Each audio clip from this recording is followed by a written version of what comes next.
بعض انبیاء کرام نے مختلف اوقات کی نمازیں جدا جدا مواقع پر ادا فرمائی، تو اللہ تبارک و تعالیٰ نے ان محبوبان بارگاہ کی حسین اداؤں کو ہم غلامان مصطفیٰ صلی اللہ تعالیٰ علیہ وآلہ وسلم پر فرض فرما دی۔ حضرت آدم صفی اللہ علیہ السلام نے صبح ہونے کے شکر میں 2 رکعتیں ادا فرمائی تو وہ نماز فجر ہو گئی۔ دیکھیے جنت میں اجالا ہی اجالا ہے، نور ہی نور ہے، مگر جب آپ علیہ السلام زمین پر تشریف لائے، اپنے قدموں سے زمین کو نوازا تو شب نائٹ دیکھی، تو جب صبح ہوئی تو حضرت آدم علیہ السلام نے شکرانے کے طور پر 2 رکعتیں ادا فرمائی تو وہ نماز فجر ہو گئی۔ اور حضرت سیدنا ابراہیم خلیل اللہ علیہ السلام نے اپنے فرزند یعنی بیٹے کی جان محفوظ رہنے اور دمبا قربانی کرنے کے شکریہ میں 4 رکعتیں ادا فرمائیں تو وہ نماز ظہر ہو گئی۔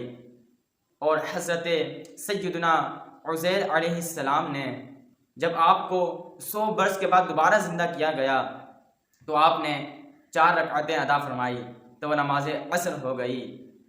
حضرت عزیر علیہ السلام کا واقعہ بڑا دلچسپ ہے۔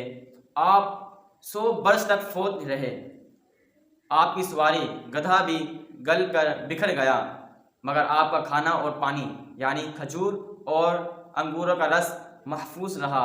اللہ تبارک و تعالی نے 100 برس کے بعد آپ کو دوبارہ زندہ کیا اور آپ کے سواری گدھے کو بھی دوبارہ زندہ کیا، تو اللہ تبارک و تعالی کے نبی حضرت عزیر علیہ السلام نے 4 رکعتیں ادا فرمائی اور وہ شام ہی کا وقت تھا تو وہ نماز عصر ہو گئی۔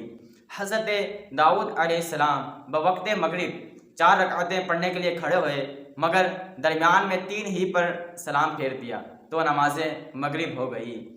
اور ہمارے پیارے نبی مکی مدنی رسول ہاشمی صلی اللہ تعالیٰ علیہ وآلہ وسلم نے نماز عشاء ادا فرمائی۔ آپ صلی اللہ تعالیٰ علیہ وآلہ وسلم پر تہجد کی نماز بھی فرض تھی۔ عشاء کی نماز امت مصطفیٰ صلی اللہ تعالیٰ علیہ وآلہ وسلم کی خصوصیت اور نماز پنجگانہ بھی، اور نماز تہجد کی فرضیت پیارے آقا صلی اللہ تعالیٰ علیہ وآلہ وسلم کی خصوصیت ہے۔